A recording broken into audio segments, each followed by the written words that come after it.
Hi, I'm Wesley Ferreira, clarinet professor at Colorado State University.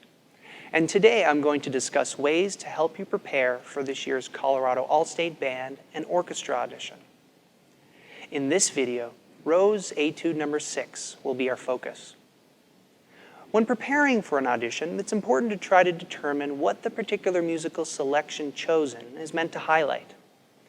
Rose's Etude No. 6 is marked Allegro, meaning that it should be performed quickly and with great energy. Coupled with the suggested tempo marking of quarter equals 120 for your All-State audition, it is clear that this etude is meant to display more of your technical proficiency. This year's required passage of the etude for All-State auditions is not very long. You are only asked to perform from the beginning until measure 18. This means that if you begin preparing early, you will be able to master many of the challenges contained within it. As with all of your clarinet playing, using good practice techniques will be the key to learning this etude properly and doing your best come audition day. Let's go over some important and basic concepts to keep in mind when preparing for this etude.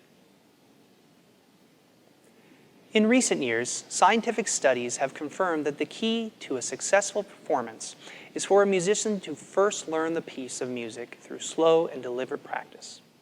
It is especially important when learning a technical passage to always play the notes and rhythms accurately and to avoid repeating mistakes.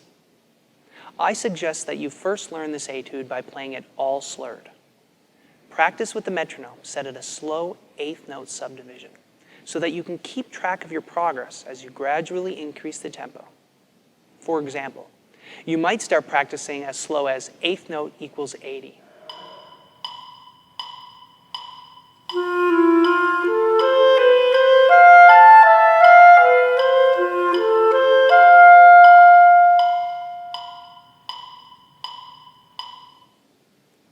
Practice the entire 18-measure passage this way. When you begin to consistently perform all of the notes and rhythms accurately and evenly, you should bump up the tempo on the metronome by a few clicks. Though only increase the tempo to a level that is manageable so that you can continue to play well. Be patient with your progress, and remember that all along the way, continue to reinforce the good and accurate work that you have been learning and avoid repeating mistakes. Be conscious of your finger movements when playing, too. Ideal finger movement for playing the clarinet is for your fingers to be relaxed, and when you're playing relaxed, they naturally curve. Lift all of your fingers from the back knuckle, but be sure to stay close to the keys. Do not lift too high. In Rose's Etude No. 6, you will begin to encounter real difficulty playing with technical accuracy and will likely not be able to increase the tempo on the metronome to reach your desired speed if you are lifting your fingers too high. As you begin to reach the point in your practice preparation where you are playing all of the notes and rhythms accurately while playing all slurred, you should now add in the articulation markings. I suggest the point at which you should begin to add in the articulation markings in your practice is once your metronome tempo has moved from our original eighth note equals 80 to eighth note equals 160. At this point, start to feel the music in quarters. Now, instead of practicing at eighth note equals 160, put the metronome at 80 so that you are practicing quarter note equals 80. For some of you, once you add in the varied articulation markings that are written on the page, you might find that you are no longer able to play the notes and rhythms accurately at the faster tempo that you'd been practicing at all slurred. Not to worry. Simply decrease the metronome tempo to a level that you can play it well, evenly and accurately, and start the process of working it up again with the metronome, a few clicks at a time. Be sure that you are using air to blow through the articulated notes. Using good air support will make a huge difference in whether a technical passage feels easy or difficult to play. Here's an example. First of me performing the opening two measures without good air support, and second, where I keep the air moving and play with no hesitation through the notes.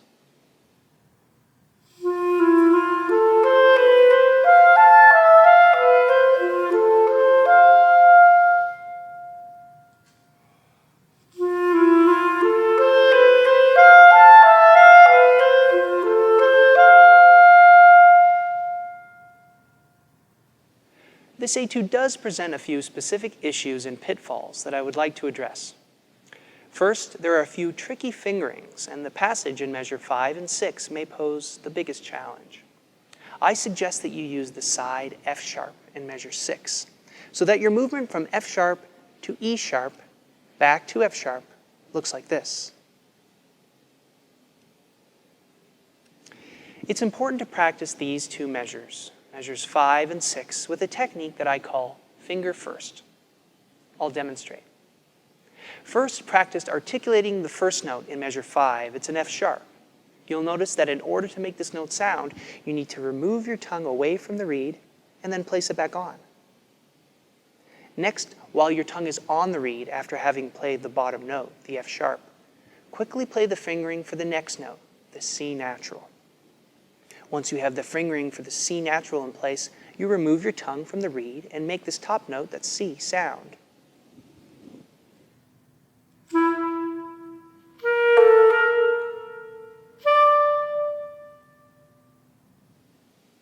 What we're doing here is using the finger first technique to train your fingers to move quickly and automatically between these two notes.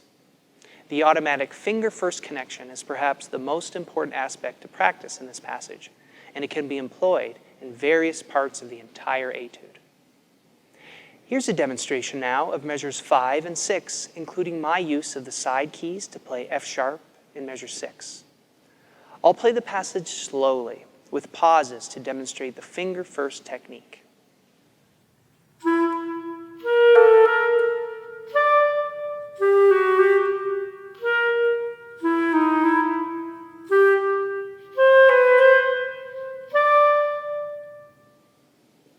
I left a rather large gap in sound between the leap notes in my example, and as you practice, gradually work to narrow the gap so that you are playing straight through. However, always maintain that feeling of moving your fingers first before your tongue releases from the reed and allows the following note to sound. Looking at measure 5 and 6 highlighted here, you can isolate any part of these two measures. It doesn't have to be played straight through, as in my example that I played.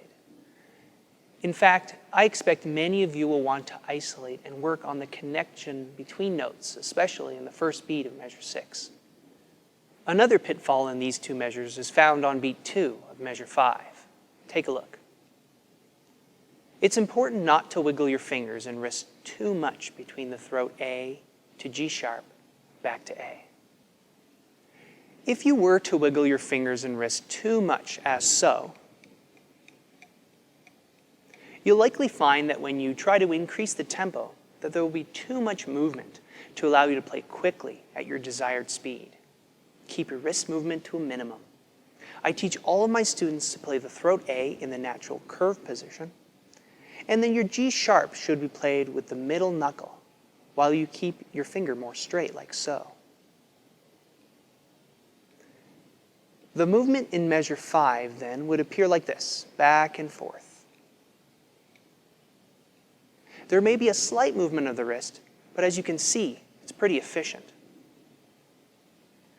There are many leaps over the break in this etude, and I have found that a common issue with developing clarinetists is that they tend to squeeze their throats and tense up, and even bite on the mouthpiece when they're playing between two notes over the break.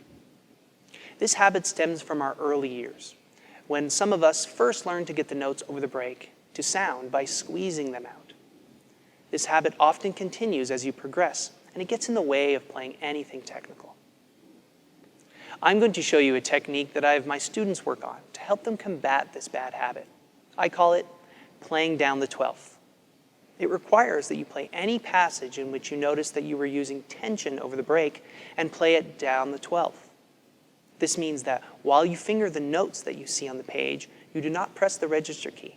You allow those notes on the page that would normally sound in the clarion register to now sound down the 12th in the shallower register. I'll demonstrate by playing measures 12 to 15.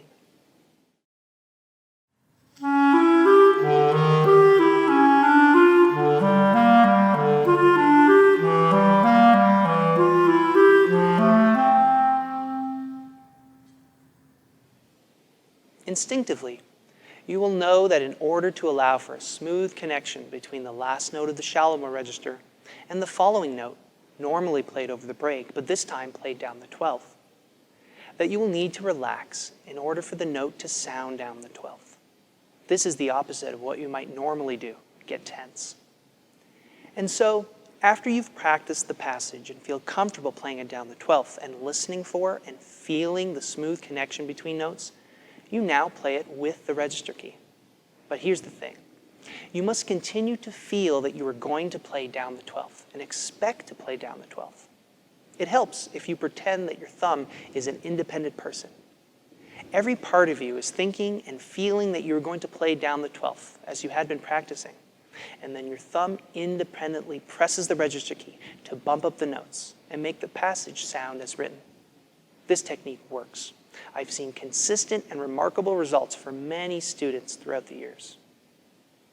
Here's an example now of measures 12 to 15. This is how they sound when played in the manner that I just described. I will attempt to play down the 12th, but my thumb will bump it up. Listen to the smooth connections over the break.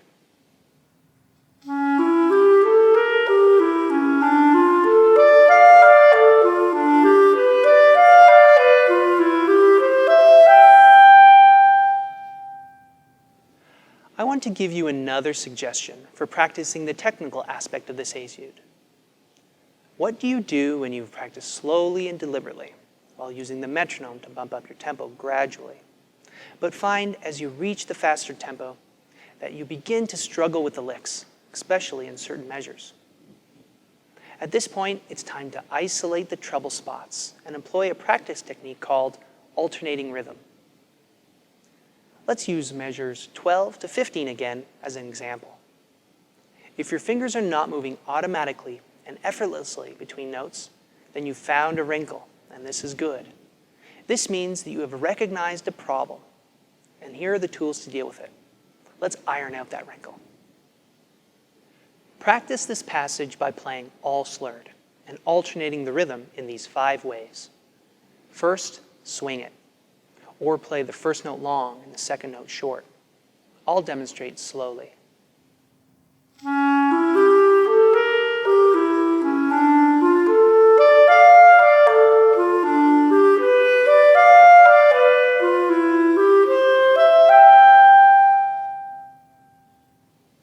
Play the passage in this rhythmic pattern, first slowly, and then bump it up with the metronome until this pattern feels comfortable under your fingers.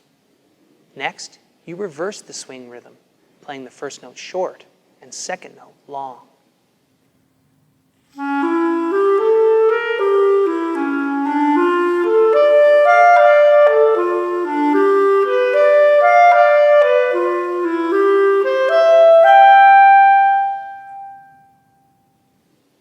Again, practice this pattern over and over, first slowly, and then bump it up with the metronome until this rhythmic pattern feels comfortable under your fingers. Next, play a triplet pattern.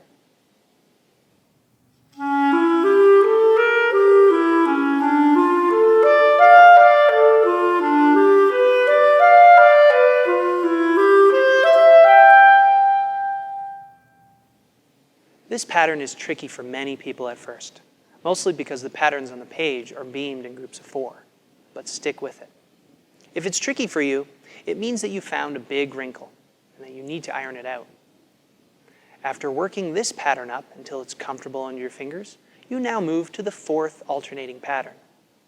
2 fast, 1 slow.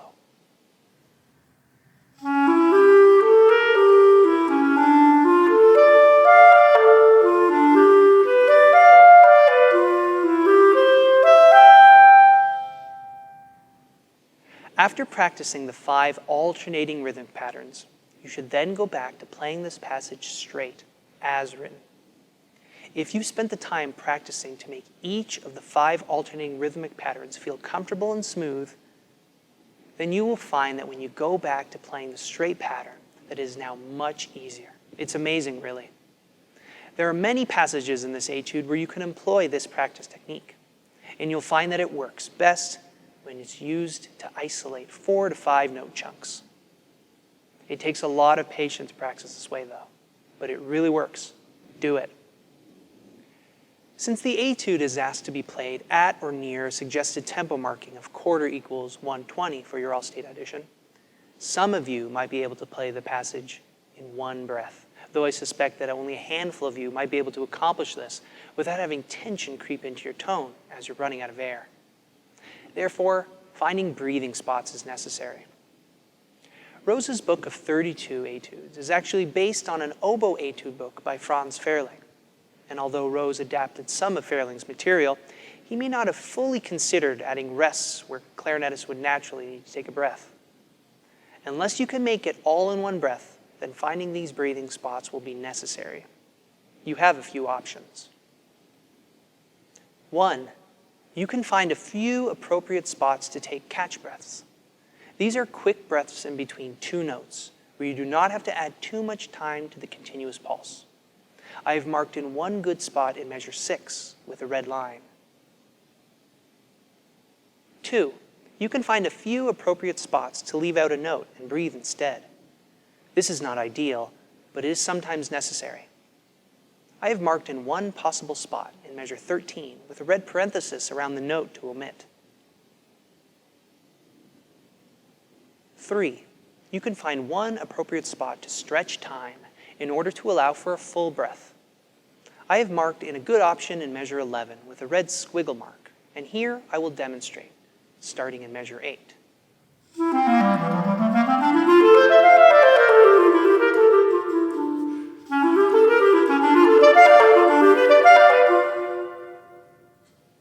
Before I perform and demonstrate the portion of the etude required for the All-State Clarinet auditions this year, a word about style. There is a slight difference in articulation markings and stylistic and dynamic indications depending on whether you are performing the Rose Etude No. 6 appearing on page 7 from the original Carl Fischer edition, or the same etude appearing on page 10 in the Carl Fischer revised edition. Both books are acceptable. In order to have success come audition day, be sure to play the notes and technique evenly and accurately. Strive to perform with your best tone always, and make your musical ideas come across to the adjudicators. Make them obvious. Notice that there are no dynamic indications at all in this etude, so consider playing with shape in your lines and add them into your part. This will set you apart from your peers. If you are unable to reach the final tempo of quarter equals 120, it's fine to play it slower. I feel that you can play as fast as quarter equals 100 and still play lively. It's more important to play this etude with good tone, musicality, and accurate notes and rhythms than it is to try to reach the quarter equals 120 tempo, but playing it sloppy. Remember though, your performance come audition day is a direct result of how you started at the beginning of your preparation process. Your ability to perform your best in an audition is a direct result of your preparation and practice. It's been a pleasure sharing my thoughts on this etude. If you have any questions, please feel free to post them in the comments section below or contact me via email. Also, please feel free to email sound or video files if you'd like me to review them and offer suggestions. I hope to see many of you at the All-State Band and Orchestra weekend this year, and even at the various honor bands in our state that use the same etude. Good luck with your auditions.